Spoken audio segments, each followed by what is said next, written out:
Bismillahirrahmanirrahim. Alhamdulillahirabbil alamin. Wabihi nasta'in ala umurid dunya waddin. Wassalatu wassalam ala asyrafil anbiya wal mursalin sayyidina wa maulana Muhammadin wa ala alihi wa sahbihi ajma'in. Subhanaka la ilma lana illa ma 'allamtana innaka antal alimul hakim. Rabbi shrah li sadri wa yassir li amri wahlul 'uqdatan min lisani yafqahu qawli. Amma ba'du.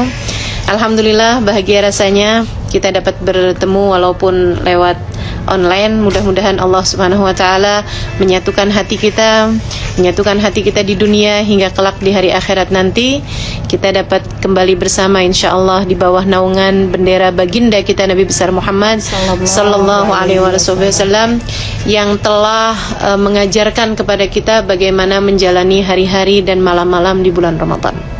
Apakah kemuliaan 10 hari di bulan puasa itu hanya ada pada Lailatul Qadarnya? Tentu saja tidak begitu. Jadi ada begitu banyak hadiah-hadiah yang Allah Subhanahu wa taala janjikan untuk kita di 10 hari yang terakhir dari bulan Ramadan. Salah satunya di hadis Nabi besar Muhammad alaihi wasallam mengatakan, "Awaluhu rahmah wa awsatuhu maghfirah wa akhiruhu itqun minan nar." Kata Nabi Muhammad alaihi wasallam, bulan Ramadan ini diawali dengan rahmatnya Allah Subhanahu wa taala, ditengahi dengan ampunan dari Allah Subhanahu wa taala, dan di akhirnya ada itqun minan nar, pembebasan dari api neraka. Jadi memang pada 10 malam yang terakhir ini Allah Subhanahu wa taala begitu banyak menyiapkan tiket-tiket pembebasan dari api neraka. Allah Subhanahu wa taala bagikan begitu banyaknya kepada para hamba-hambanya di 10 hari terakhir berupa pembebasan dari api neraka. Ya, memang sebenarnya pembebasan dari api neraka ini sudah dimulai dari awal-awal di bulan Ramadan.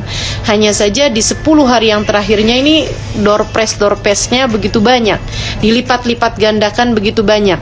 Bahkan di hari terakhirnya Nabi Muhammad SAW mengatakan bahwasanya Allah Subhanahu wa taala membebaskan pada malam terakhir di bulan Ramadan, pada hari terakhir di bulan Ramadan, sebanyak bilangan yang sudah dibebaskannya dari awal Ramadan hingga akhir Ramadan. Para sahabat bertanya, "Wahai Rasulullah, apakah hari terakhir yang dimaksudkan itu adalah Lailatul Qadar? Apakah itu adalah hadiah Lailatul Qadar?" Nabi Muhammad SAW mengatakan, bukan. Ini semacam Allah Subhanahu wa taala memberikan bayaran kepada para pekerja yang sudah melewatkan 1 bulan penuh pekerjaannya. Jadi itu hadiah lain selain daripada bulan suci Ramadan. Dan karena begitu banyaknya yang diturunkan Allah Subhanahu wa taala pada 10 hari di bulan Ramadan, sampai-sampai Nabi Muhammad mengatakan, "Lau araftum ma fi Ramadan la tamannaitum an lawi syuhur kullah Ramadan." Andai saja kalian tahu apa yang Allah berikan pada bulan Ramadan, kalian akan berharap andai sepanjang bulan, sepanjang tahun isinya semuanya Ramadan. Itu, dan andai saja kita tahu karunia apa saja yang Allah Subhanahu wa taala bagi-bagikan pada 10 malam terakhir pada bulan Ramadan tersebut. Bahkan ada orang ketika dia dapat sesuatu pada malam terakhir di bulan Ramadan, maksudnya malam-malam terakhir, 10 malam terakhir di bulan Ramadan, mencukupinya untuk seumur hidupnya. Rahmat yang Allah Subhanahu wa taala bagikan itu mencukupinya untuk seumur hidupnya dan menjadikan dia terampuni dosa-dosanya yang telah lalu padahal sudah berpuluh-puluh tahun dia hidup. Hanya dengan mendapati 1 malam saja pada bulan Ramadan, pada malam-malam terakhir di bulan Ramadan. Dan ada dari hamba-hamba Allah yang begitu banyak yang Allah Subhanahu wa taala berikan dan dia dapatkan pada 10 malam terakhir di bulan Ramadan itu, sampai-sampai bukan hanya mencukupi untuk dirinya sendiri, tapi juga menjadikan kedua orang tuanya diampuni Allah Subhanahu wa taala. Dari banyaknya yang Allah Subhanahu wa taala bagikan pada dia pada 10 malam terakhir di bulan Ramadan tersebut. Maka mudah-mudahan Allah Subhanahu wa taala tidak menghalangkan kita dari semua karunia yang Allah Subhanahu wa taala bagikan pada 10 hari terakhirnya insyaallah. Amin. Pada 10 malam terakhir di bulan Ramadan, 10 hari terakhir di bulan Ramadan, itu karunia yang Allah Subhanahu wa taala berikan tidak hanya pada 10 pada malam-malam harinya saja, akan tetapi juga bahkan Allah Subhanahu wa taala berikan pada siang-siang harinya. Pada siang-siang harinya juga memang merupakan siang-siang hari di mana Allah Subhanahu wa taala menganugerahkan rahmat, karunia, pembebasan di api neraka juga pada siang-siang harinya. Bahkan yang sering saya dengar dari Sayyidil Habib Umar bin Hafid, beliau mengatakan bahwa waktu terbanyak di mana Allah Subhanahu wa taala memberikan itkun minan nar, tiket-tiket bebas api neraka, itu justru bukan pada malam harinya, tapi pada saat matahari terbit setiap pagi di bulan suci Ramadan, gitu. Dan terutama di 10 malam terakhir, nah itu juga seperti itu. Allah Subhanahu wa taala banyak memberikan pembebasan api neraka, tiket-tiket bebas neraka tersebut justru pada saat terbitnya matahari setiap hari selama bulan suci Ramadan, terutama di 10 hari yang terakhirnya. Gitu. Jadi kemuliaannya tidak hanya terjadi pada malam-malam harinya saja, akan tetapi juga pada siang-siang harinya juga. Tapi jangan lupa nih, hal penting yang saya ingin tekankan bahwa begini nih, malam-malam atau hari-hari atau tepatnya waktu di mana Allah Subhanahu wa taala melipat gandakan amal perbuatan kita, pahalanya, itu juga merupakan waktu-waktu di mana Allah Subhanahu wa taala akan melipat gandakan pula apabila kita mengerjakan perbuatan dosa. Jadi bukan hanya pahalanya aja nih yang dilipatin, akan tetapi dosanya juga dilipatkan, gitu. Jadi kalau kemudian misalnya pada bulan Ramadan ini kan secara umum ya, di mana Allah Subhanahu wa taala menjadikan pahalanya sunnah seperti pahalanya wajib. Pahalanya wajib 70 kali lipat dari pahalanya wajib pada masa-masa yang lain, gitu kan. Memang pahalanya wajib itu kalau kita kerjakan kewajiban apapun itu di atas pahalanya sunnah 70 kali lipat, gitu. Nah, kalau kemudian kita mengerjakan maksiatan pada bulan suci Ramadan, itu juga akan dilipat-lipat gandakan dosanya oleh Allah Subhanahu wa taala. Artinya bahwa orang yang berbohong pada bulan suci Ramadan itu berlipat ganda seperti 70 kali bohong pada waktu-waktu yang lain. Dan ketika tanggal-tanggal terakhir nih di bulan suci Ramadan, di mana kelipatannya menjadi sampai dengan 1000 kali lipat, sampai dengan 700 kali lipat, nah itu juga bisa seperti itu juga terhadap urusan dosa-dosa. Durhaka pada orang tua pada bulan suci Ramadan tidak sama dengan durhaka pada waktu-waktu yang lain. Seorang istri yang mendurhakai suaminya atau menyakiti hati suaminya pada bulan suci Ramadan lebih besar dosanya dibandingkan dengan seorang istri yang mendurhakai atau menyakiti hati suaminya pada bulan-bulan yang lain. Pun demikian orang tua yang berbuat kasar kepada anaknya, marahin anaknya pada bulan suci Ramadan, itu dosanya lebih besar dibandingkan dengan ketika dia berbuat itu pada bulan-bulan suci yang lain, pada waktu-waktu yang lain ya. Karenanya memang harus lebih berhati-hati pada bulan suci Ramadan ini. Ketaatan harus bertambah, kemaksiatan juga harus semakin jauh insyaallah.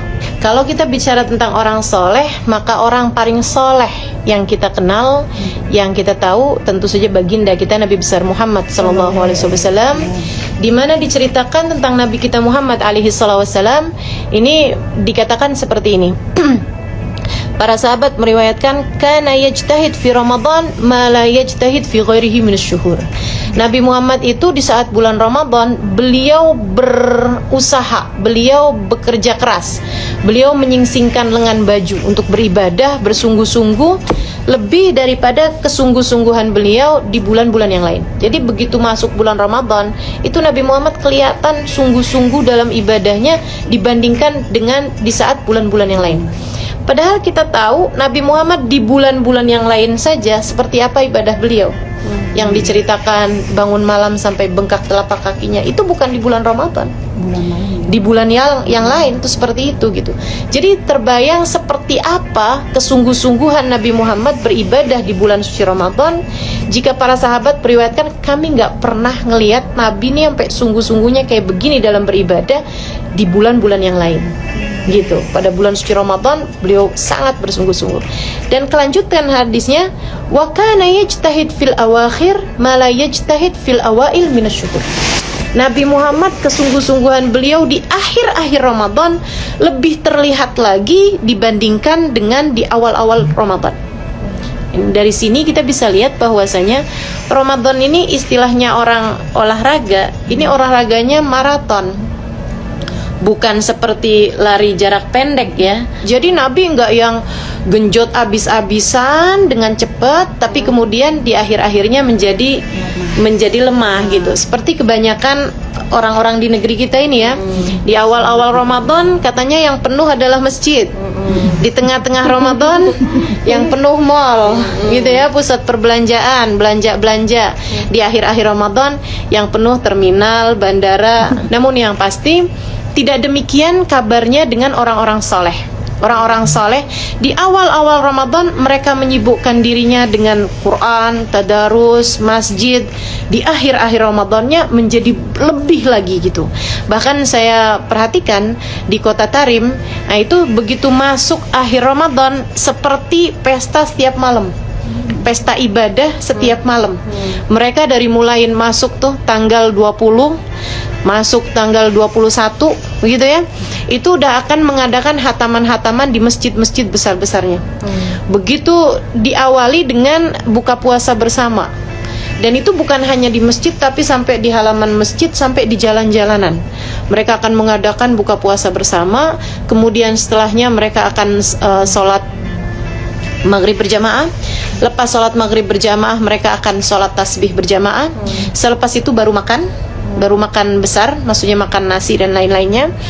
Kemudian sesudah itu mereka akan sholat isya berjamaah. Selepas sholat isya berjamaah mereka akan mengerjakan sholat tarawih, ya, diakhiri dengan sholat witir. Biasanya bukan hanya 3 rakaat, tapi 11 rakaat. Dia sholatin tarawihnya, sholat witirnya maksud saya. Jadi tarawih 20 rakaat, selepas itu witirnya 11 rakaat. Jadi bukan tarawih tambah witir 11 rakaat ya, tapi tarawihnya 20, lepas itu baru witirnya yang 11 rakaat. Habis selesai itu baru majelis-majelis, ditambah dengan bersama-sama melantunkan zikir, melantunkan tasbih, melantunkan sholawat, melantunkan puji-pujian kepada Nabi Muhammad, melantunkan puji-pujian kepada Allah tentu saja, zikir-zikir sampai hampir menjelang sahur. Acara ini baru selesai. Dan itu mereka lakukan setiap malamnya selama 10 hari terakhir di bulan suci Ramadan, terutama pada malam-malam ganjilnya. Sehingga membuat saya berpikir, nih kalau ibadahnya mereka nih sudah sebegininya ya. Saya lihat ibadahnya orang-orang di negeri kita ini di 10 hari terakhir malah lebih cenderung merosot. Saya khawatir nih surga kalau didapat sama orang-orang kita nih kira-kira di bagian mananya gitu. Yang mudah-mudahan saja Allah Subhanahu wa taala menjadikan kita semuanya kebagian sama rahmat karunia yang Allah Subhanahu wa taala berikan kepada hamba-hambanya yang soleh ini insyaallah. Amin ya rabbal alamin. Mengenai sholat tasbih ini ya, untuk setiap malam Ramadan, memang di sana punya kebiasaan untuk mengerjakan sholat tasbih secara berjamaah, baik itu di masjid-masjid ataupun di pondok-pondok pesantren, baik itu di Darul Zahra, di Darul Mustafa, dan di pondok-pondok pesantren yang lainnya. Juga mereka terbiasa mengerjakan sholat tasbih berjamaah selepas sholat maghrib. Jadi sebelum maghrib mereka berbuka, maksudnya mereka menunggu berbuka sampai adzan maghrib. Mereka berbuka puasa dengan kurma, air, dan hanya gorengan sedikit gitu ya, sambusa biasanya gitu. Nah selepas itu mereka akan sholat maghrib dan dilanjutkan dengan sholat tasbih berjamaah. Jadi perut juga sudah mulai agak turun. Baru kemudian sesudah itu mereka akan makan besar sambilan menunggu waktu sholat isya dan sholat tarawih, begitu ya. Nah, sholat tasbih ini sendiri diajarkan Nabi Muhammad SAW kepada pamannya Abbas. Jadi satu ketika Nabi Muhammad SAW berkata kepada pamannya Abbas, "Ya am, ala unabbiuka ma in fa'alta bihi ghufira laka ma taqaddama min dzambik." Wahai paman, maukah kamu saya ajarkan satu perbuatan yang jika kamu lakukan akan terampuni dosa-dosamu yang telah lalu? Tentu saja pamannya mengatakan, "Bala ya Rasulullah, tentu wahai Rasul, ajarkan aku itu." Nabi Muhammad kemudian mengajarkannya sholat tasbih. Ya am, sholli arba'a rakaat. Wahai paman, sholatlah 4 rakaat. Setiap rakaatnya membaca 75 tasbih, gitu ya. Sehingga satu kali sholat itu menyelesaikan 300 tasbih. Karena masing-masing kan 75 kali 4, sehingga semuanya 300 tasbih. Nabi mendetilkan kemudian cara sholat tasbihnya ini, dan para ulama meriwayatkan dengan 2 riwayat. Jadi ada yang mereka bilang yang Nabi ajarin itu 10 tasbih subhanallah alhamdulillah wala ilaha illallah wallahu akbar sebelum Fatihah dan surat. Baru kemudian setelah membaca surat Fatihah dan suratnya membaca lagi tasbih 15. Kemudian saat ruku 10, saat i'tidal 10, saat sujud 10, saat duduk 10, saat sujud lagi 10, semuanya 75. Jadi tadi sebelum Fatihah 10, sesudah Fatihah 25, sudah Fatihah 15, jadi 25 ya. Saat ruku 10, 35, saat i'tidal 10, 45, saat sujud 10, 55, saat duduk 10, 65, dan saat sujud lagi menjadi 75.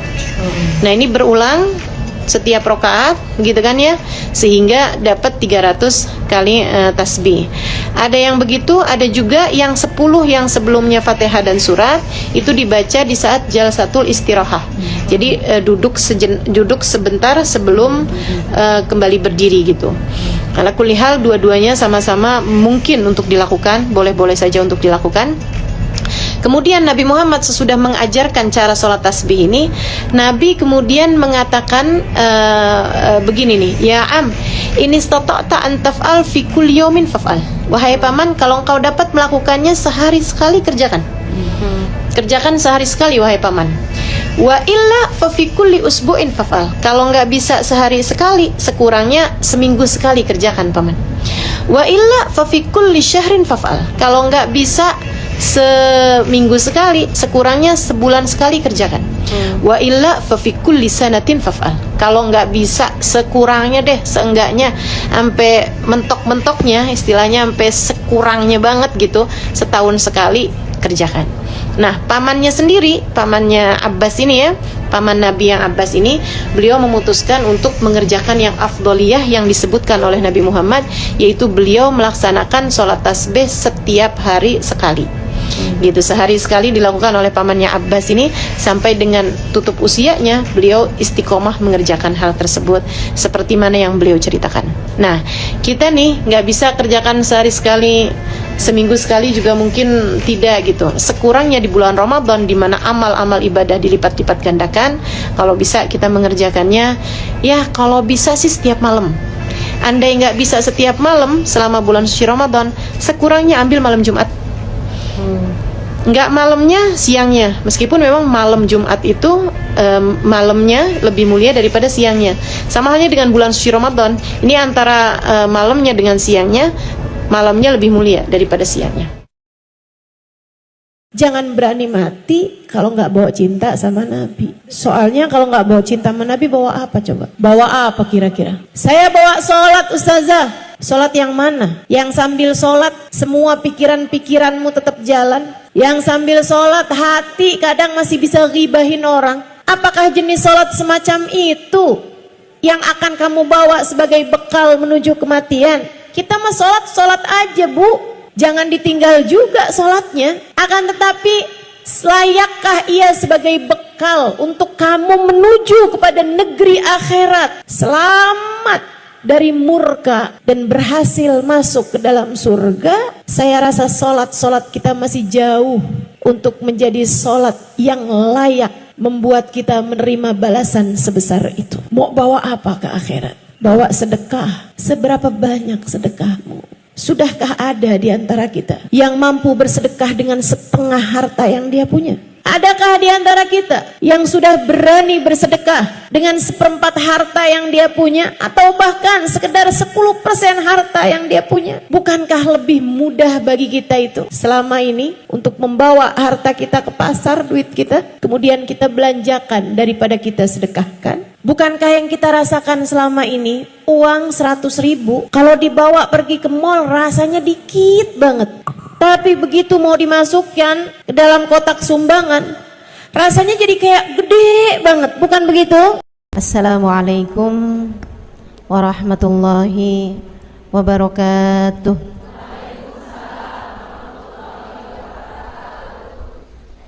Alhamdulillah. Wassalatu wassalamu ala Rasulillah Muhammad ibn Abdillah wa ala alihi wa sahbihi wa man wala. Subhanaka la ilma lana illa ma 'allamtana innaka antal alimul hakim. Rabbi shrah li sadri wa yassir li amri wahlul 'uqdatan min lisani yafqahu qawli, amma ba'du. Baik, sebelum kita mulai, kita akan baca niat belajar bersama-sama. Mudah-mudahan ilmunya nanti sekali lagi jadi ilmu yang manfaat buat kita sekalian. Bismillahirrahmanirrahim. نويت التعلم والتعليم والنفع والانتفاع والمذاكرة والتذكير والإفادة والاستفادة والحث على التمسك بكتاب الله وسنة رسول الله صلى الله عليه وآله وسلم والدعاء إلى الهدى والدلالة على الخير ابتغاء مرضاته وقربه وثوابه وحسن الخاتمة مع اللطف والعافية وصلاح العاقبة برحمتك يا أرحم الراحمين. إلى حضرة النبي محمد صلى الله عليه وسلم وآله وصحبه وأزواجه وذريته وأهل بيته وسلم وجميع الأنبياء والمرسلين والكون أجمعين أن الله يغفر لهم ويرحمهم ويعلي درجاتهم في الجنة وينفعنا ببركاتهم وأسرارهم وأنوارهم وعلومهم ونفعاتهم في الدين والدنيا والآخرة. Al-Fatihah, baca bersama-sama. A'udzu billahi minasyaitonir rajim. Bismillahirrahmanirrahim. Alhamdulillahi rabbil alamin. Arrahmanir rahim. Maliki yaumiddin. Iyyaka na'budu wa iyyaka nasta'in. Ihdinas siratal mustaqim. Siratal ladzina an'amta 'alaihim ghairil maghdubi 'alaihim waladdallin. Amin. Taqabbalallahu minna wa minkum, taqabbal ya karim.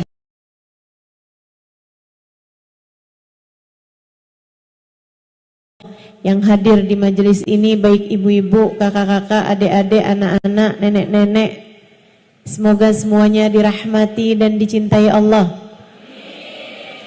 Semoga semuanya disayangi dan disyafaati Rasulullah Baginda Muhammad sallallahu alaihi wa ala alihi wa sahbihi wasallam, sehingga mudah-mudahan di hari akhirat nanti Allah perkenankan kita ada dalam rombongan Nabi besar Muhammad,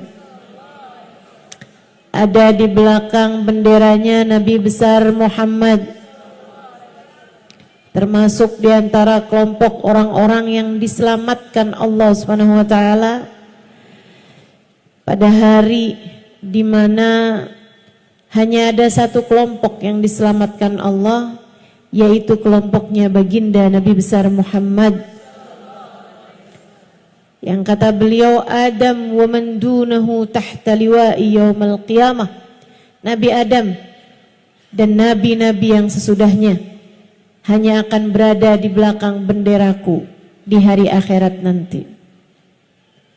Maka yang ada di belakang Nabi adalah kelompok yang selamat. Siapa yang ada di belakang beliau? Para nabi-nabinya Allah. Siapa yang ada di belakang beliau? Para rasul utusan Allah.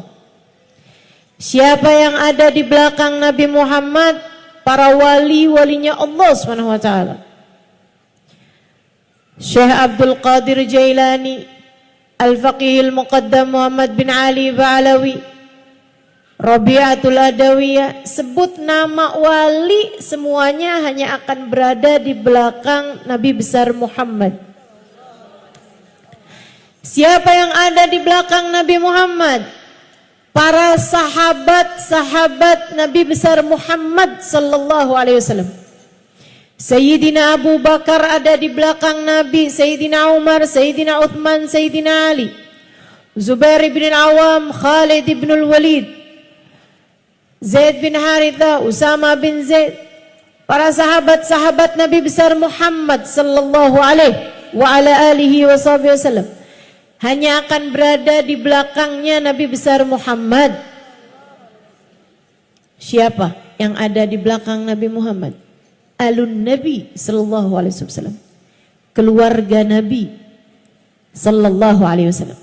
Sayyidah Fatimah, Sayyidah Zainab, istri Nabi Muhammad, Sayyidah Khadijah, Sayyidah Aisyah, Sayyidah Sofia, Sayyidah Hafsah, Sayyidah Salamah, semuanya akan ada di belakang Nabi Muhammad. Cucu-cucu Nabi Muhammad, Sayyidina Hasan, Sayyidina Husain, Sayyidina Ali Zainal Abidin, Sayyidina Muhammad Al-Baqir, Sayyidina Musa Al-Kadhim, Sayyidina Al-Muhajir Allah Ahmad bin Isa, para habaib-habaib yang mulia, semuanya akan berada di belakangnya bendera Nabi besar Muhammad.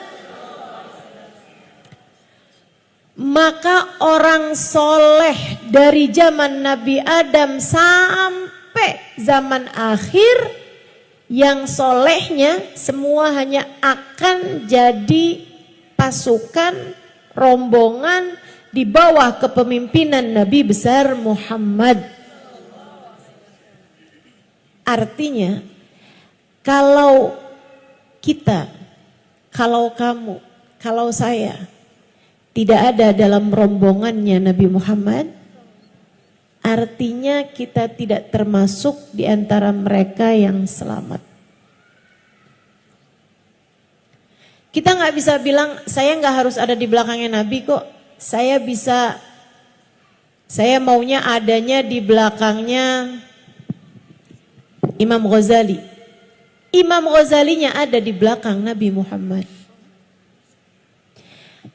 Artinya kalau kamu tidak mau ada di belakang Nabi Muhammad, kamu adanya di belakang Fir'aun, adanya di belakang Abu Lahab, adanya di belakang Abu Jahal, adanya di belakang Namrud, Haman, adanya ikutan sama pasukannya Iblis Al-La'in. Sedikit sekalian saya muliakan, cuman ada dua kelompok. Kelompok yang selamat ada di belakang Nabi Muhammad. Kelompok yang tidak selamat ada di belakang orang-orang yang dimurka oleh Allah Subhanahu wa taala, yang Allah sebut dengan siratal ladzina an'amta alaihim, kelompoknya Nabi Muhammad, maghdubi alaihim waladdallin, kelompok-kelompok yang tidak berada di belakangnya Nabi besar Muhammad. Semoga kita semua, anak-anak kita, cucu-cucu kita, orang tua kita, suami kita, semua orang-orang yang kita sayangi, semuanya tidak terhalang dari berada dalam rombongan Nabi besar Muhammad. Ustazah, memangnya muat semuanya tuh, muat semuanya. Muat semuanya, sampai ke anak-anak cucu kita semuanya muat untuk ada dalam rombongannya Nabi Muhammad. Cuman ada yang di depan, ada yang di tengah, ada yang di belakang gitu. Biar kata di belakang gak apa-apa deh, yang penting masuk gitu. Sedikit sekalian, kenapa gitu? Sebab Nabi Muhammad adalah manusia yang terindah, manusia paling tercinta di sisi Allah, manusia yang Allah Subhanahu wa taala jadikan sebagai pemimpin seluruh umat manusia dari dunia hingga kelak di hari akhirat. Sangat indah. Kayak apa sih nih? Biar kita cinta menabi. Biar kalau kita cinta di akhirat, semoga kita semua ada di belakang Nabi Muhammad. Seperti apa keindahan Nabi Muhammad? Sebab ada istilah tak kenal maka tak sayang. Kita meminta kepada Allah Subhanahu wa taala, semoga Allah jadikan hati kita semakin hari semakin sayang sama Nabi Muhammad. Semakin hari semakin cinta sama Nabi Muhammad. Semakin hari semakin rindu kepada Nabi besar Muhammad. Semakin hari semakin dekat dengan baginda Nabi besar Muhammad. Sehingga mudah-mudahan di dunia kita hidup dengan mengikuti jalannya. Di akhirat nanti kita pun akan ada dalam rombongan beliau insyaallah. Amin ya rabbal alamin. Alangkah indahnya dirimu, wahai baginda Nabi besar Muhammad sallallahu alaihi wasallam. pengen kenal, pengen tahu nabinya. Yuk, dengerin saya mau cerita tentang Nabi Muhammad. Dengerinnya bukan cuman pakai telinga, karena telinga bisa lupa apa yang telah ia dengar. Akan tetapi saya memintamu untuk mendengarkan dengan telinga hatimu, untuk mendengarkan dengan hatimu agar apa yang kamu dengar dengan hati tidak mudah keluar lagi. Telinga bisa lupa apa yang dia dengar, tapi hati tak pernah lupa siapa yang dia cinta. Saya selalu sampaikan di mana-mana tempat, jangan berani mati kalau nggak bawa cinta sama Nabi. Menurut saya begitu. Saya nggak akan berani mati kalau nggak bawa cinta sama Nabi. Dan saya berharap juga semua teman-teman seperti itu. Jangan berani mati kalau nggak bawa cinta sama Nabi. Soalnya kalau nggak bawa cinta sama Nabi, bawa apa coba? Coba, bawa apa kira-kira? Saya bawa sholat ustazah. Sholat yang mana? Yang sambil sholat semua pikiran-pikiranmu tetap jalan. Yang sambil sholat hati kadang masih bisa ghibahin orang. Yang sambil sholat hati kadang-kadang bisa suudzon sama orang. Yang sambil sholat pikiran kemana-mana. Apakah jenis sholat semacam itu yang akan kamu bawa sebagai bekal menuju kematian? Kita mah sholat aja bu. Kita mah sholat aja dek. Jangan ditinggal juga sholatnya. Akan tetapi layakkah ia sebagai bekal untuk kamu menuju kepada negeri akhirat, selamat dari murka dan berhasil masuk ke dalam surga? Saya rasa sholat kita masih jauh untuk menjadi sholat yang layak membuat kita menerima balasan sebesar itu. Mau bawa apa ke akhirat? Bawa sedekah. Seberapa banyak sedekahmu? Sudahkah ada di antara kita yang mampu bersedekah dengan setengah harta yang dia punya? Adakah di antara kita yang sudah berani bersedekah dengan seperempat harta yang dia punya, atau bahkan sekedar 10% harta yang dia punya? Bukankah lebih mudah bagi kita itu selama ini untuk membawa harta kita ke pasar, duit kita, kemudian kita belanjakan daripada kita sedekahkan? Bukankah yang kita rasakan selama ini, uang 100.000 kalau dibawa pergi ke mall rasanya dikit banget. Tapi begitu mau dimasukkan ke dalam kotak sumbangan, rasanya jadi kayak gede banget, bukan begitu? Saudaraku sekalian yang saya muliakan, mau pulang bawa apa? Bawa sedekah, saya rasa belum layak. Saya adalah istri yang solehah. Saya akan boleh masuk surga dari pintu manapun yang saya inginkan sesuai dengan janji Nabi Muhammad. Betul, nabinya berjanji seperti itu, iya. Tapi sesolehah apakah dirimu itu terhadap suamimu? Pernah nggak suami manggil, kamu masih sibuk pegang handphone? Iya.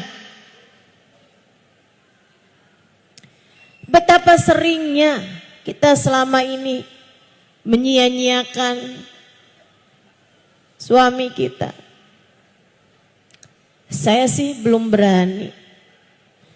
Belum berani bawa apa-apa buat mati. Satu-satunya harapan saya, satu-satunya andalan saya, satu-satunya tabungan saya, satu-satunya simpanan saya adalah baginda Nabi besar Muhammad yang dalam keadaan apapun selalu berkata, ummati, ummati, ummati. Yang dalam keadaan seganas apapun, sedahsyat apapun, se-ekstrim apapun, Nabi tak pernah lupa kepada kita umatnya. Kita hanya perlu memastikan bahwasanya saat kita mati nanti ada cinta di hati kita kepadanya. Kita bawa masuk ke dalam alam kubur kita. Kita bawa masuk untuk perpisahan kita dengan dunia yang fana ini. Saudaraku sekalian saya muliakan. Kita pengen tahu nih nabinya kayak apa. Biar gede cinta kita kepadanya. Biar semakin besar sayang kita padanya. Saudaraku sekalian, katanya sahibul maulid ad-Dibai, kana sallallahu alaihi wasallam ahsanan nasi khalqan wa khuluqa wa ahdahum ilal haqqi sabqa. Nabi Muhammad sallallahu alaihi wasallam adalah manusia yang paling indah, paling cakep. Apanya? Khalqan, penciptaannya, fisiknya, zahirnya, wa khuluqan, dan akhlaknya, kepribadiannya, karakternya, hatinya, zahir, batin, semuanya paling indah, paling cakep. Apanya? Mukanya paling cakep, badannya paling cakep, bentuk tubuhnya paling cakep, akhlaknya juga paling cakep, senyumnya paling cakep, tatapan indahnya paling cakep. Semuanya cakep. Sallallahu alaihi wa ala alihi wa sahbihi sallam. Katanya Sayyidina Sayyidina Hasan bin Thabit alaihi ridwanullah, seorang pujangga Arab. Beliau mengatakan tentang Nabi Muhammad, wa ahsanu minka lam tara qattu ainu wa ajmal minka lam talidin nisa'u wa ajmalu minka lam tara qattu ainu wa ahsanu minka lam talidin nisa'u. Kata beliau, yang lebih cakep darimu wahai Nabi, mustahil ada mata manusia siapapun yang pernah memandangnya. Tak akan pernah ada mata memandang wajah lebih indah daripada wajahnya Nabi besar Muhammad. Wa ahsan minka, yang lebih baik darimu wahai Nabi, lam talidin nisa'u, tidak akan pernah dilahirkan seorang wanita. Khuliqta mubarra'an min kulli aibin ka'annaka qad khuliqta kama tasha'u. Engkau wahai Nabi terlahir tanpa celah. Engkau wahai Nabi terlahir tanpa ada kurangnya. Engkau wahai Nabi Muhammad terlahir tanpa memiliki aib.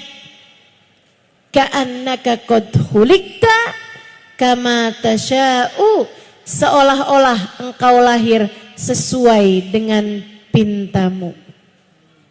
Kalau ada orang sebelum lahir boleh pesan dulu. Kamu misalnya sebelum lahir nih, kamu ditanya duluan. Kamu pengen mata kayak gimana? Pengen hidung kayak gimana? Pengen mulut kayak gimana? Pengen badan kayak gimana? Itu yang akan lahir yang seperti Nabi Muhammad SAW. Kayak boleh dapat pesen gitu.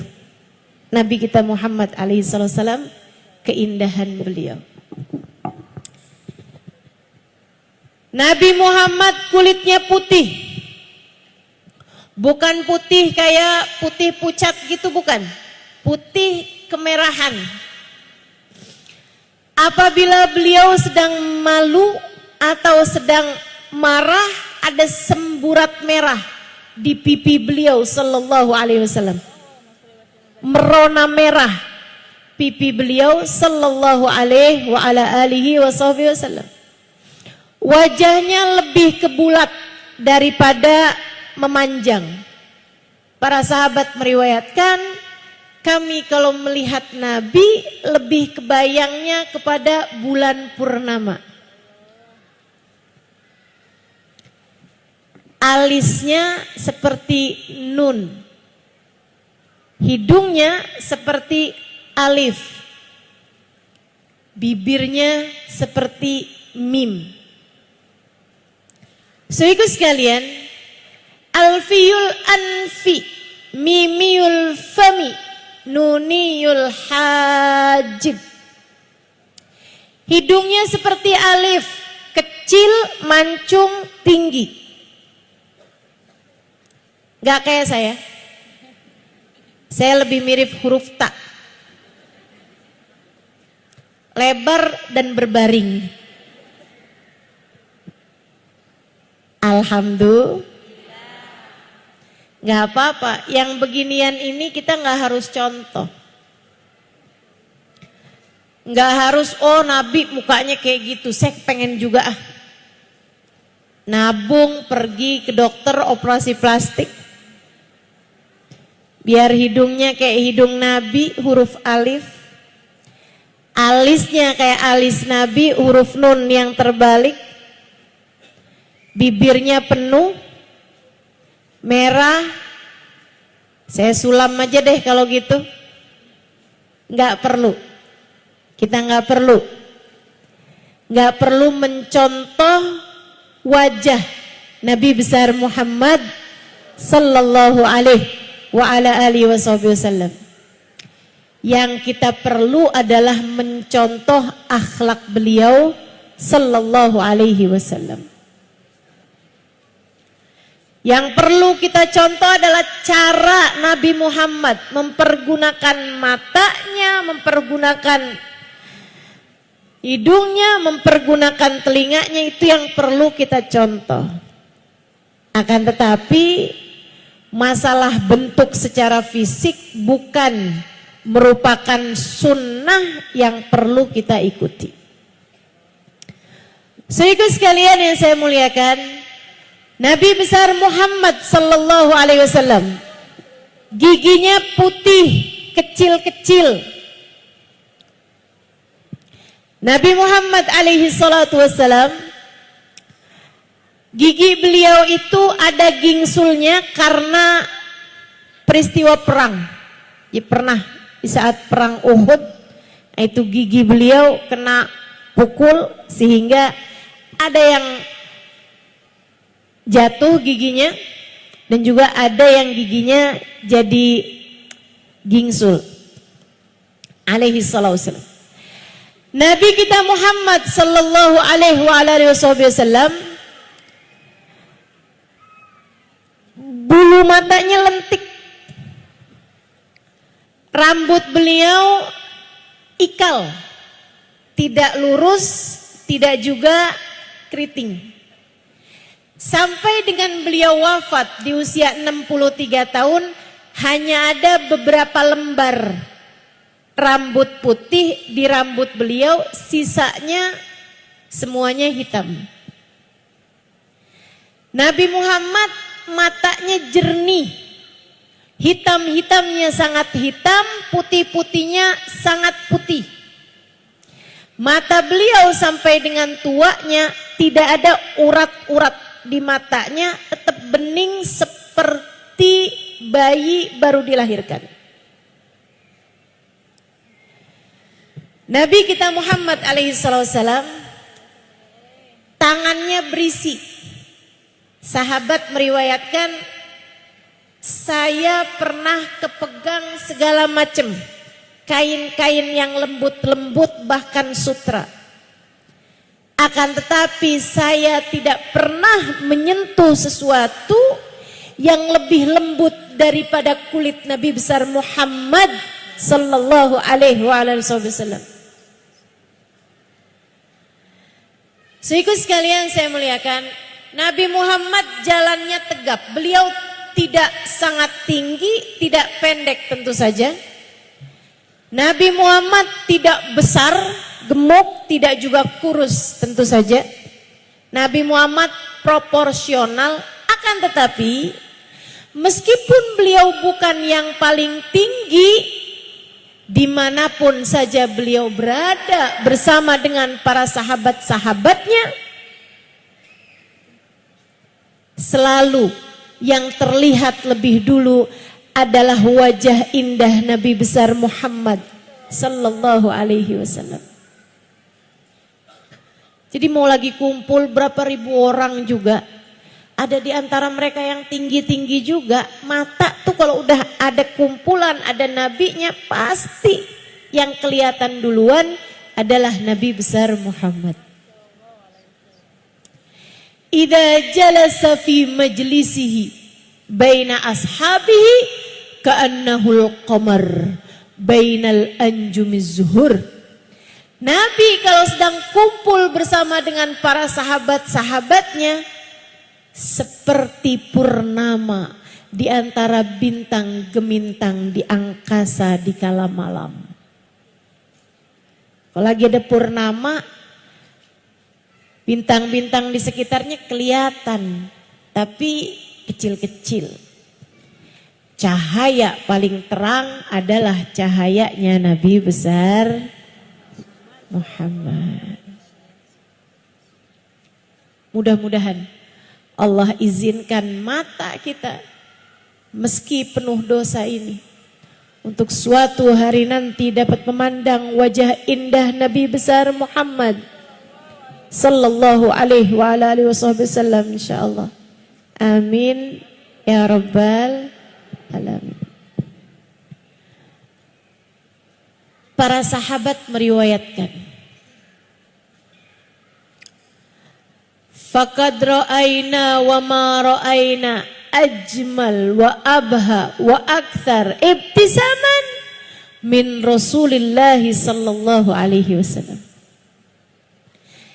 Kami udah lihat banyak orang, udah ketemu banyak orang.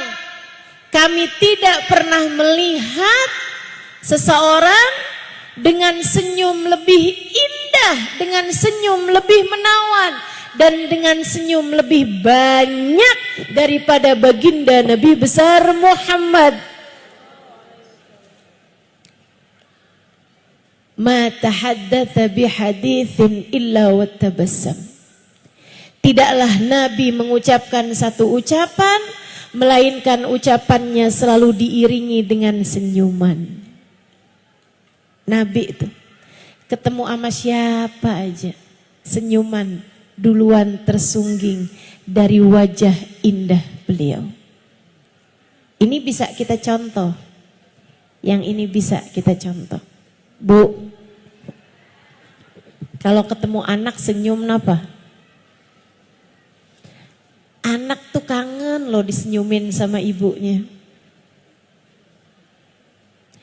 Biar kalau kamu gak ada nanti, anak setiap ingat kamu kebayang senyummu. Jangan sampai kamu meninggal dunia, anak kalau ngebayangin kamu lagi marah mulu.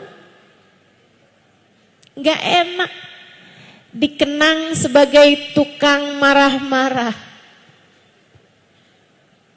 Alangkah indahnya kalau kita dikenang sebagai seseorang yang senantiasa tersenyum ketika berjumpa dengan siapapun. Para istri, belajar senyum di hadapan suami. Kamu kok aneh, suamimu seneng sama perempuan lain, sementara kamu tiap ketemu sama suami gak pernah senyum? Suami mana yang seneng dicemberutin? Atau nih, kamu senyumnya hanya pada tanggal-tanggal tertentu. Kalau tanggal tua suka rada susah disuruh senyumnya. Yuk belajar dari Nabi besar Muhammad sallallahu alaihi wasallam, selalu tersenyum pada siapapun. Bahkan kepada anak-anak, bahkan kepada nenek-nenek, bahkan kepada orang-orang tua, kepada siapapun. Bahkan kepada pendosa, bahkan kepada orang kafir yang menyakiti beliau. Senyum beliau tak pernah hilang, teman-teman seriku sekalian. Semoga Allah mampukan kepada kita untuk melaksanakan adab dan akhlak mulia ini, insya Allah. Amin ya rabbal alamin. Saudariku sekalian yang saya muliakan, ini Nabi Muhammad alaihi salatu wassalam, bersama dengan keindahan fisik beliau juga Allah subhanahu wa ta'ala karuniakan keindahan yang tidak diberikan Allah kepada selain beliau alaihi salatu wassalam. Kalau ditanya ustazah, tunggu nih ustazah, Nabi Muhammad kata ustazah cakep, gak ada yang lebih cakep dari Nabi. Iya. Nabi Yusuf gimana ustazah? Sayyid Muhammad bin Alwi bin Abbas Al-Maliki dalam kitabnya Al-Insan Al-Kamil, Muhammad Al-Insan Al-Kamil, beliau menyatakan idza u'tiya Yusuf syatral jamal faqad u'tiya nabiyyuna Muhammad sallallahu alaihi wasallam al-jamal kullah. Jika dikatakan bahwa Nabi Yusuf telah diberi separuh ketampanan, ketahuilah bahwa Nabi Muhammad adalah seseorang dengan ketampanan seutuhnya. Nabi Yusuf setengah, Nabi Muhammad full. Tapi kok gak pernah ada perempuan potong-potong tangan ketika berjumpa dengan Nabi Muhammad? Sementara ceritanya Nabi Yusuf kan begitu. Perempuan-perempuan, temannya, istrinya Imril Aziz, temannya Zulaikha, begitu ngelihat Nabi Yusuf, pada potongin tangannya ketika mereka mengupas buah-buah apel, sampai nggak terasa tangannya menjadi berdarah-darah. Sambil bilang, "Ma hadza basyara, in hadza illa malakun karim." Wah, Yusuf nih bukan orang pasti nih, cakep bener.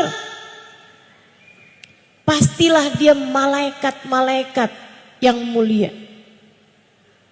Saudaraku sekalian, Nabi Muhammad nggak pernah ada ceritanya perempuan ketemu Nabi Muhammad, wah ini bukan orang, nggak ada. Sampai nonjok-nonjok pipi gitu kan. Sampai potong-potong tangan, gak ada. Kenapa begitu? Para ulama menjelaskan, sebab Nabi Yusuf diberi ketampanan lebih besar daripada cahayanya. Sementara Nabi Muhammad diberi cahaya lebih besar daripada ketampanan beliau. Cahaya itulah yang membuat perempuan-perempuan lebih memilih mengiris-ngiris hatinya daripada mengiris-ngiris tangannya karena kagum dan cinta. Cahaya itulah yang membuat para sahabat yang melihat Nabi Muhammad lebih memilih untuk menundukkan kepala tatkala mata mereka sudah semakin dekat dengan Nabi besar Muhammad sallallahu alaihi wasallam. Hingga banyak di antara mereka yang bertanya kepada Sayyidah Aisyah, "Ya Ummul Mukminin, kaifa biki wan Nabi sallallahu alaihi wasallam fi baitukum?" Bagaimanakah keadaanmu bersama dengan Nabi saat Nabi Muhammad sedang ada di dalam rumah kalian? Wahai Sayyidah Aisyah, kalian kalau ada di rumah Nabi itu kayak gimana? Sayyidah Aisyah mengatakan, "Innahu ka ahadikum yukallimuna wa nukallimuh wa yudahikuna wa nudahikuh wa yara annahu idza adzana muadzin qama min bainina ka'annahu la ya'rifuna wa la na'rifuh." Para sahabat bertanya, bagaimana dirimu ketika Nabi ada di rumah kalian? Karena kami kalau di hadapan Nabi Muhammad ka'anna ala ru'usina thair, kayak ada burung di atas kepala kami. Kami takut burungnya terbang kalau kami mengangkat kepala, sehingga kami pasti akan memilih menundukkan kepala kami di hadapan kewibawaan dan cahaya Nabi besar Muhammad. Sayyidah Aisyah menjawab, Nabi sama saja dengan seseorang di antara kalian. Di rumah Nabi mengajak kami bicara, kami pun mengobrol dengan Nabi Muhammad. Kami mengajak beliau bercanda, beliau pun juga seperti itu mengajak kami bercanda. Hanya bedanya apabila terdengar suara adzan, Nabi akan segera berdiri dari antara kami seolah-olah beliau tidak mengenal kami dan kami tidak mengenal beliau. Udah urusan sama Allah, urusan sholat dah ditinggal semuanya sama Nabi besar Muhammad sallallahu alaihi wasallam. Ini juga ya, kalau ada orang bilang hidup tuh yang penting punya cinta sama Nabi, nggak usah sholat. Orang kalau udah punya cinta sama Nabi pasti dapat syafaat Nabi, nggak perlu sholat. Ini orang rada, teman-teman, Nabi loh yang ngajarin kita. Idza adzana muadzin qama min bainina ka'annahu la ya'rifuna wa la na'rifuh. Kata Sayyidah Aisyah, lagi bicara, lagi ngobrol, lagi enak-enak ngerjain apapun, makan atau apa, begitu kedengar suara adzan, Nabi akan segera berdiri seolah beliau tidak mengenal kami, seolah kami tidak mengenal beliau. Tidak ada orang lebih jaga syariat agama Allah daripada Nabi Muhammad. Dan itu yang diajarkan kepada kita, teman-teman saudaraku sekalian. Karenanya kita jalanin syariat agama Allah dengan menumpuk cinta pula, sambil menumpuk cinta di hati kita untuk kita bawa pulang ke negeri akhirat nanti. Cinta kepada baginda, manusia terindah yang pernah ada di atas muka bumi ini. Sallallahu alaihi wa ala alihi wasallam. Saudara sekalian yang saya muliakan, ini ketampanan Nabi. Dan sekali lagi, selain daripada dikaruniai Allah ketampanan semenawan itu, Nabi Muhammad dikaruniai kelebihan-kelebihan yang Allah tidak berikan kepada selain Nabi Muhammad. Apa contohnya? Tahukah kamu, Nabi Muhammad seumur hidupnya tidak pernah buang angin? Dek, Kak, Nek, Bu, mohon maaf, Nabi nggak pernah kentut seumur hidup. Nggak pernah. Kenapa gitu Ustazah?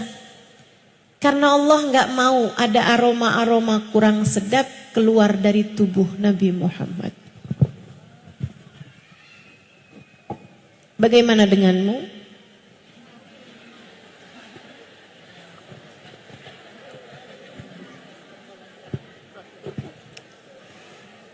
Jangan sok-sokan menganggap diri cakep.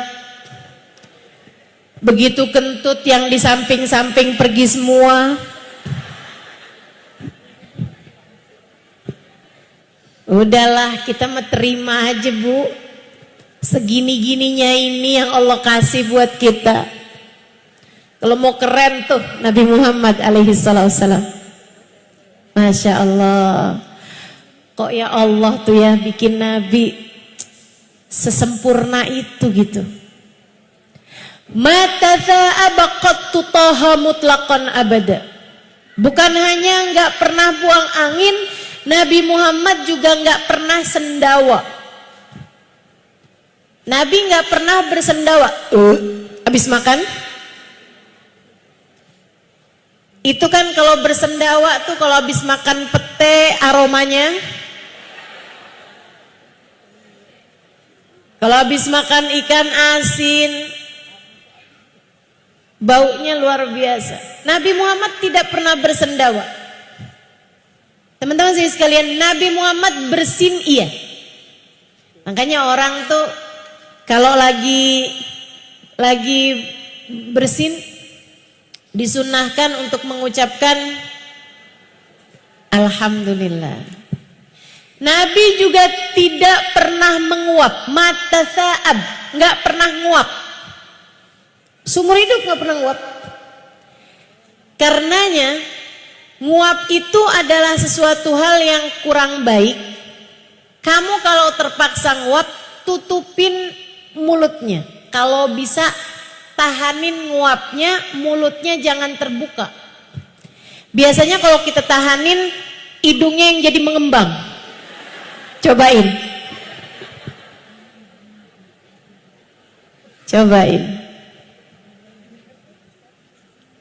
Sunnahnya begitu tuh. Kalau nggak bisa ditahanin, mulutnya harus terbuka juga, tutup dengan punggung telapak tangan kiri. Punggung telapak tangan kirinya sendiri, jangan pinjem tangan orang.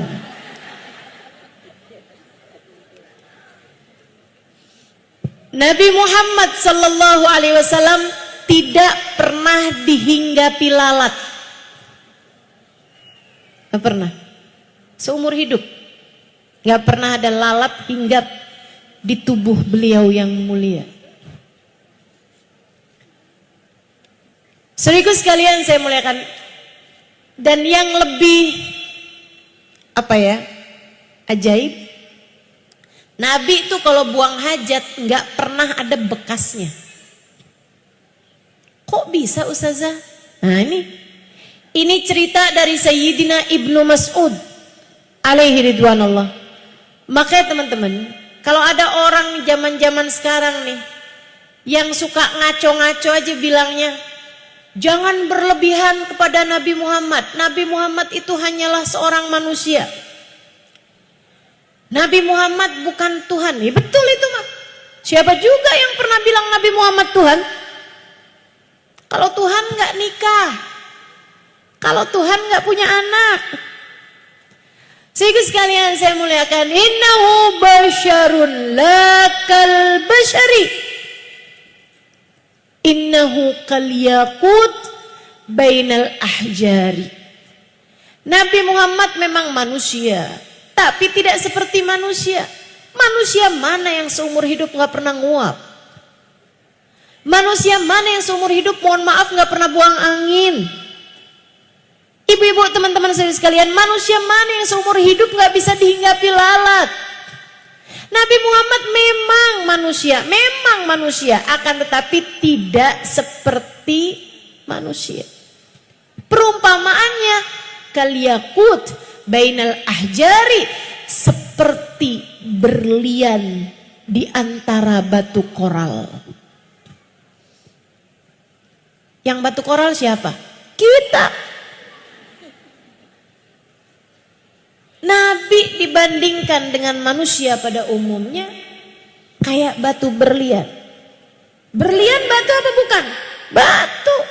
Tapi berlian seujung kuku lebih mahal daripada batu koral 2 kontainer. Demikian pula dengan Nabi besar Muhammad. Manusia paling berharga di mata Allah. Manusia paling bernilai di mata Allah. Manusia yang paling tercinta di sisi Allah. Manusia paling mahal dalam pandangan Allah. Mudah-mudahan Allah jadikan kita sebagai sebaik-baik pengikut baginya. Amin ya rabbal alamin.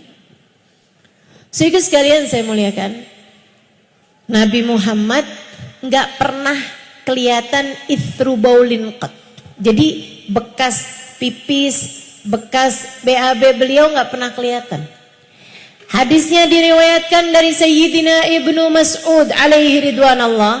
Ini buat yang romannya yang gayanya sok-sokan cari dalil, ada tuh di babun najasat, di kitab Baijuri ada, di kitab Bujairami ada, di kitab I'anatut Talibin ada, di Igna ada juga. Terus yang suka nyari dalil bilang kayak gini, itu kitab apaan sih yang disebutin mau ustazah? Dah kalau kamu belum ngerti jangan sok-sokan nyari dalil. Saudaraku sekalian yang saya muliakan, di dalam kitab-kitab tersebut diriwayatkan di bab tentang najasat, faslun ittafaqa jami'il ulama bi anna fudalatan nabi sallallahu alaihi wasallam tahirah. Seluruh ulama sepakat bahwasanya semua yang keluar dari tubuh Nabi Muhammad hukumnya suci. Sayyidina Ibnu Mas'ud meriwayatkan Nabi itu kalau habis pipis tanah seolah rebutan sama kotoran Nabi Muhammad. Kalau Nabi habis buang air, buang hajat, itu juga gitu, langsung hilang. Yang suka nemenin Nabi untuk hajat-hajat yang seperti ini adalah Sayyidina Ibnu Mas'ud. Suka bawain air, bawain sendal gitu. Kalau dalam perjalanan Nabi Muhammad pengen buang hajat atau apa, Nabi maksudnya Nabi berhenti, yang lain suruh tetap jalan. Nabi hanya akan minta Ibnu Mas'ud buat mendampingi beliau. Katanya Ibnu Mas'ud, Nabi pasti akan mencari tempat yang tertutup untuk beliau buang hajat dan tidak akan buka auratnya kecuali sesudah sampai di tempatnya. Jangan sampai nih kita nih udah mau buang air atau apa gitu ya, kamar mandinya masih di sono, cincing-cincingnya dari jauh, angkat-angkat bajunya dari jauh, aurat kemana-mana. Tuh kelakuan siapa tuh? Sehingga sekalian saya muliakan, Nabi baru buka auratnya ketika sudah berada di tempat yang tertutup. Dia bilang Nabi, terus sahabat nanya, kamu akan siapkan buat istinjanya? Iya. Akan tetapi katanya Ibnu Mas'ud, saya nggak pernah lihat kotoran Nabi Muhammad. Kok bisa sih? Yang bersihin kotorannya Nabi sendiri. Ibnu Mas'ud enggak juga. Nabi enggak akan bersihin kotoran beliau sendiri. Saya pun juga enggak. Terus dibiarin gitu aja. Enggak pernah ada kotorannya. Kok bisa begitu? Wa ka'annal ard yatasara ilaih.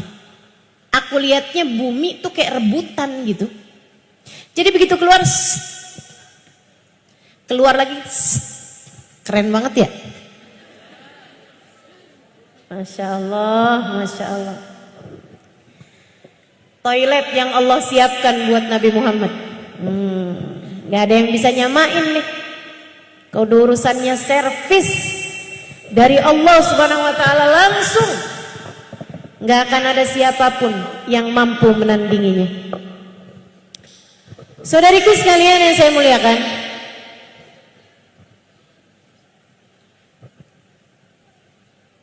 Ibnu Mas'ud menambahkan ceritanya. Kata beliau, pernah satu waktu Nabi Muhammad lagi buang hajat, semuanya lagi mau buang hajat, ingin buang hajat, nggak ada penutup, nggak ada ruangan yang tertutup, nggak ada apa-apa yang bisa pakai buat nutupin badan beliau. Hanya dari kejauhan kelihatan beberapa pohon kurma. Nabi kemudian memanggil pohon tersebut untuk nutupin Nabi Muhammad. Maka berdatanganlah satu pohon diiringi pohon-pohon yang lain, berjalan menuju Nabi besar Muhammad sallallahu alaihi wasallam. Mereka kemudian sujud kepada Nabi. Nabi merintahkan mereka untuk menutupi badan beliau yang mulia karena beliau akan buang hajat. Mereka pun melaksanakannya. Sesudah itu Nabi meminta mereka untuk kembali lagi ke tempat mereka berasal. Ustazah kok kayak dongeng? Maksud kamu? Kamu gak percaya sama hal-hal yang seperti ini? Hadisnya sahih, teman-teman saudaraku sekalian.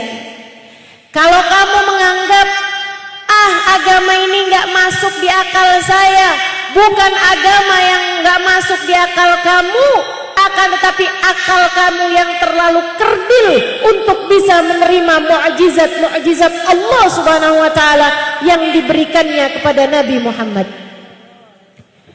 Menurutmu bagi Allah sulitan menggerakkan langit, bumi dan isinya yang sudah Allah lakukan selama ini, ataukah sulitan sekedar menggerakkan pohon untuk datang kepada Nabi Muhammad kemudian mengembalikannya? Sulitan alam semesta, teman-teman sekalian. Jika Allah melakukan selama ini, menggerakkan alam semesta dengan kekuasaannya, tidakkah mudah bagi Allah untuk memberikan apa yang dimaui oleh kekasihnya Muhammad sallallahu alaihi wasallam? Al-Imam Al-Busiri dalam kitabnya menyampaikan, dalam burdahnya, Ja'at lida'watihil ashjaru sajidatan tamshi ilaihi ala saqin bila qadami maula ya salli wa sallim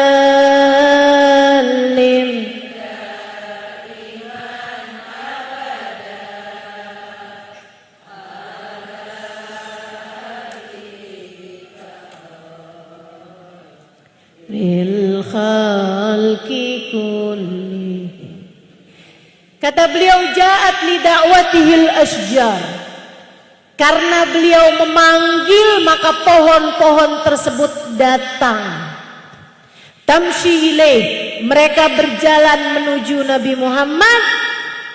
Ala sakin bila qadami, mereka jalan dengan kaki-kaki, akan tetapi tidak memiliki mata kaki, nggak punya kaki, nggak ada jari-jarinya tuh, nggak ada kakinya.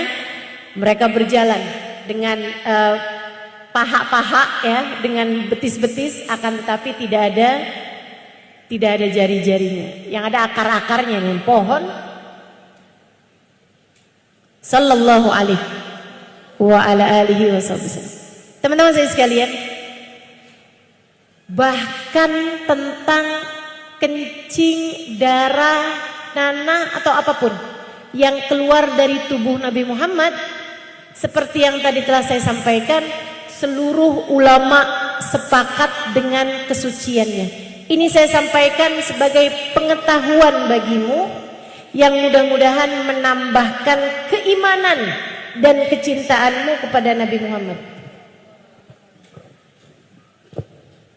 Saya pikir-pikir ya, nggak ada orang yang bahkan diceritain kencingnya aja bikin hati jadi lega gitu, bikin hati jadi lapang selain Nabi besar Muhammad sallallahu alaihi wasallam. Saya sih suruh cerita tentang Nabi Muhammad, cerita tentang kencing Nabi Muhammad aja saya senang. Apalagi cerita tentang syafaat Nabi Muhammad. Bahkan cerita tentang hal-hal yang seperti ini bisa mengobati penyakit-penyakit hati kita, teman-teman. Alangkah indahnya Nabi besar Muhammad. Sayyidah Salamah meriwayatkan, kata beliau, Nabi lagi menginap di rumah saya, salah satu istri Nabi Muhammad alaihissalam. Malam hari itu rupanya Nabi bangun di waktu malam, kemudian Nabi pengen pipis. Sebagaimana kita tahu, di rumah Nabi itu tidak ada kamar mandi zaman itu ya, 1400 tahun silam. Nabi pun pipis kayak di mangkok gitu, di tempat beliau letakkan pipisnya itu, teman-teman. Maksud saya itu nggak pernah kelihatan bekasnya.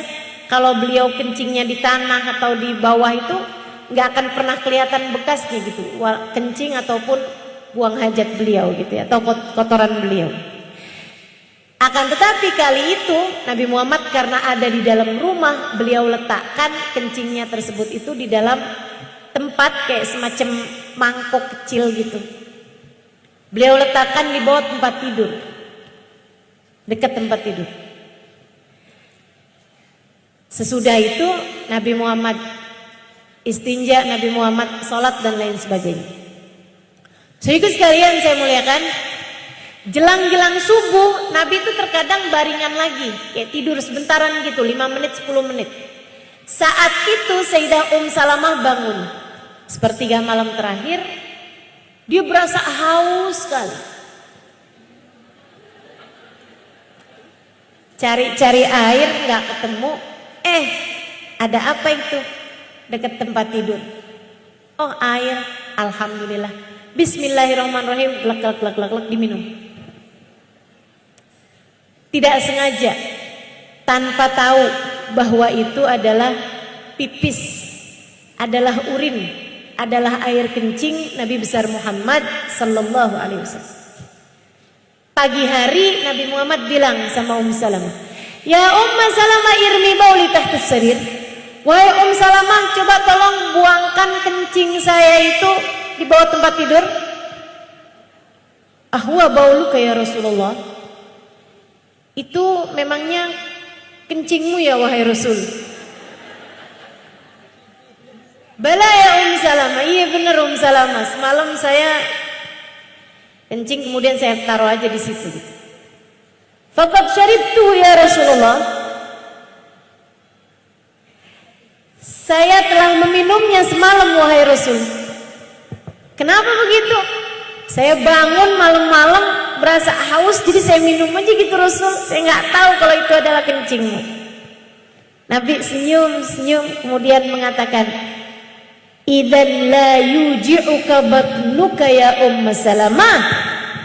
Kalau begitu kamu tidak akan pernah sakit perut lagi sesudah ini wahai Salamah. Salamah mengatakan,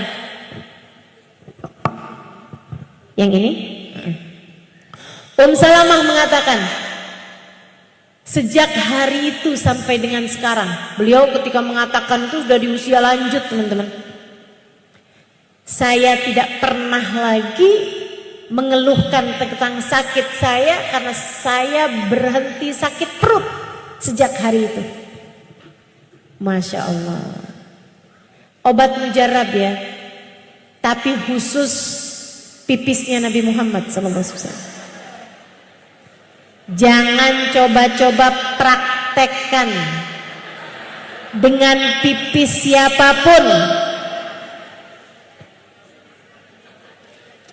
karena ini khususiyah, kehususan yang Allah Subhanahu wa taala berikan kepada baginda kita Nabi besar Muhammad.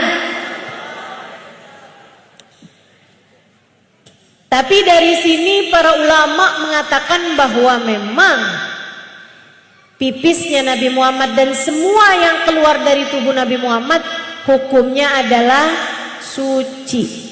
Hanya Nabi Muhammad saja titik doang, gak ada yang lainnya. Tidak untuk selain Nabi Muhammad siapapun orangnya, walaupun orangnya bisa terbang sampai ke bulan sekalipun, walaupun orangnya bisa terbelah-belah, di satu waktu ada di sini, ada di Mekah, ada di Madinah sekalipun, mau dia punya keramat seperti apapun, hebat seperti apapun, bisa menggandakan uang, bisa mengeluarkan berlian dari mulut, tetap aja pipisnya, kencingnya hukumnya najis. Yang suci cuma Nabi besar. Hadis lain diriwayatkan dari Sayyidina Ibnu Mas'ud alaihi ridwanullah. Kata beliau, "Dzat yaumin nadani Nabi sallallahu alaihi wasallam." Satu hari Nabi memanggil saya. Kemudian berkata, "Ya Ibnu Mas'ud, irmi dami." Wahai Ibnu Mas'ud, ghayyib dami fi mahal la yarahu fihi ahad. Tolong buangkan darah saya nih Ibnu Mas'ud. Beliau habis bekam. Ada darahnya tuh kan? Ibu-ibu tahu bekam? Yang suka dibawa anak-anak menuju sekolah. Bekal, itu bekal, bukan bekam. Bekam ya Bu, pengobatan itu ya Bu ya, dikeluarkan darahnya. Nabi habis bekam, darahnya ada di satu tempat, panggil Ibnu Mas'ud. Yang tadi saya ceritain, pelayan Nabi Muhammad, khadim Nabi Muhammad alaihissalam. Ibnu Mas'ud, tolong buangkan ini, ghayyibhu fi makan la yarahu fihi ahad. Tolong buangkan di tempat nggak ada siapapun bisa lihat darah saya, wahai Ibnu Mas'ud. Buangin di tempat yang gak akan ada dilihat oleh siapapun. Baik ya Rasulullah. Ibnu Mas'ud sambil jalan sambil mikir, di mana ya? Jalan terus sambil mikir, di mana ya? Aha, tahu saya. Beliau lihat-lihat kanan kiri nggak ada siapa-siapa, duduk di bawah sebatang pohon. Bismillahirrahmanirrahim, glek glek glek. Diminum sama Ibnu Mas'ud. Pulang, laporan sama Nabi. Ya Rasulullah, qad ghayyabtuhu fi makan la yarahu fihi ahad. Udah Rasul, udah saya buang wahai Rasulullah. Di tempat nggak akan ada siapapun bisa lihat wahai Rasulullah. Di perut dia siapa bisa lihat? Aina ghayyabtahu ya Ibnu Mas'ud? Memangnya di mana kamu buang segitu yakinnya kamu Ibnu Mas'ud? Ibnu Mas'ud senyum. La'allat syaribta. Kamu minum ya Ibnu Mas'ud. Ya Rasulullah, ma'aradtu bihi la khair. Wahai Rasul, tujuan saya melakukannya baik. Dengerin dulu penjelasan saya Rasul. Niat saya baik. An yakuna lahmi wa dami yakhtalit bidamika ya Rasulullah, agar darah daging saya bersambung bersatu dengan darahmu wahai Rasul, agar ada darah daging saya bersatu dengan darahmu wahai Rasulullah, agar ada darahmu mengalir dalam tubuh saya wahai Rasulullah. Nabi senyum. Kemudian berkata, Dari sini para sahabat, para ulama memutuskan tidak ada yang najis yang keluar dari tubuh Nabi Muhammad. Sebab Nabi nggak bilang itu najis, Ibnu Mas'ud nggak boleh, nggak gitu. Nabi berkata, maka darah daging yang bersatu dengan darahku lan yusibuhun nar, tidak akan pernah tersentuh api neraka.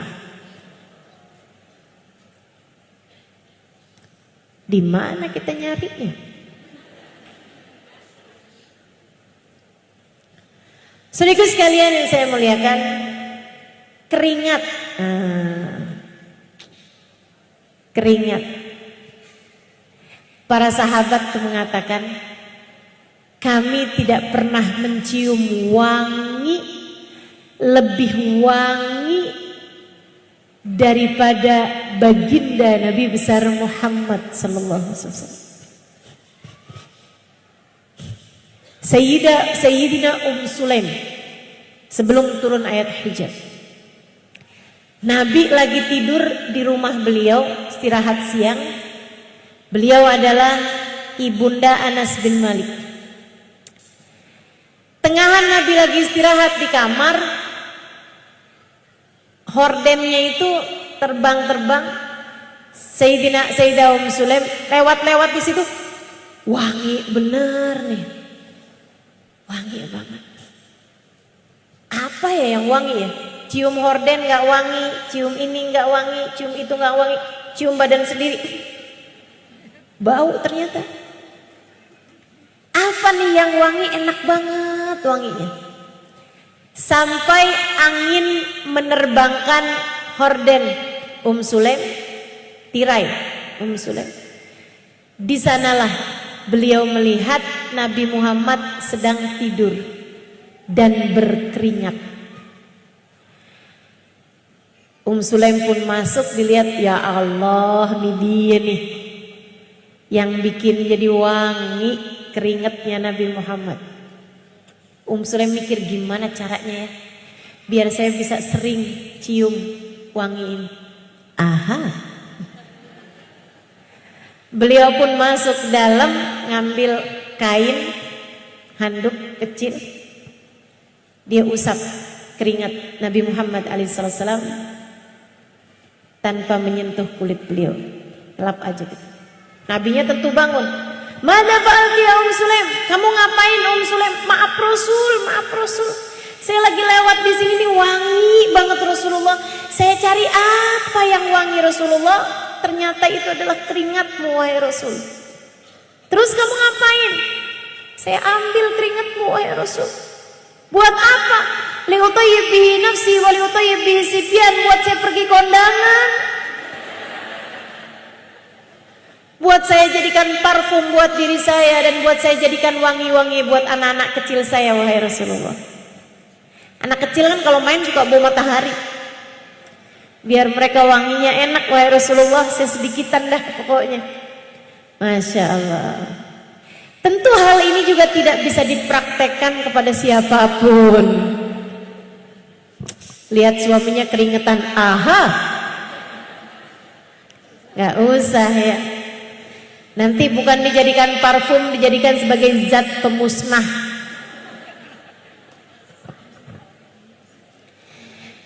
Teman-teman sekalian, baginda kita Nabi Muhammad, idza jalasa fi majlisin baqiyatibuhu fihi ayyaman wa in taghayyab.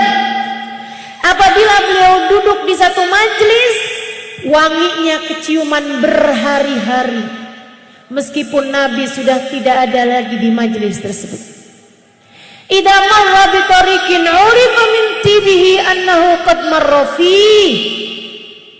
Apabila beliau jalan di sebuah jalanan, kecium dari baunya jalanan tersebut, ketahuan Nabi telah lewat di jalan tersebut. Jadi sahabat kalau ketinggalan pergi sama Nabi, nggak tahu Nabi lewat yang mana, ngendus saja baunya jalanan. Di sini diri Nabi Muhammad habis lewat. Masya Allah, sallallahu alaihi. Wangi luar biasa. Sahabat tuh bercerita, kami kalau salaman, cium tangan sama Nabi Muhammad, Itu wanginya Nabi Muhammad kayak Nabi tuh abis nyelupin tangannya di minyak wangi paling mahal, paling enak gitu. Baunya Nabi Muhammad tuh keciuman di hidung kami bahkan sampai berhari-hari lamanya. Kayak enak aja gitu baunya. Padahal tuh habis salaman menabi berapa hari yang lalu. Sallallahu alaihi wa ala alihi wasallam. Sedikit sekalian, apapun aja yang disentuh sama Nabi jadi berkah. Ada anak kecil di masa dewasanya, di masa remajanya. Jadi masanya Nabi dia masih kecil, umur 4 tahun, 5 tahun gitu. Di masa dewasanya, orang kalau sumpek, kalau lagi sedih gitu, cari dia aja. Pandangin aja mukanya, hilang semua sumpek. Heran, semua orang heran. Kenapa kok bisa? Orang ini nih bisa mukanya itu bikin semua orang yang lihat seneng. Ditanyakanlah kepadanya. Dia bilang, kamu tahu nggak? Kita nih kalau lagi sumpek-sumpek, susah-susah, habis dimarahin istri gitu, kita suka pandang wajah kamu, hati seneng terus. Dia bercerita, dia bilang, saya memang begitu. Orang semua lihat muka saya pada seneng. Orang lihat muka saya hilang semua susah.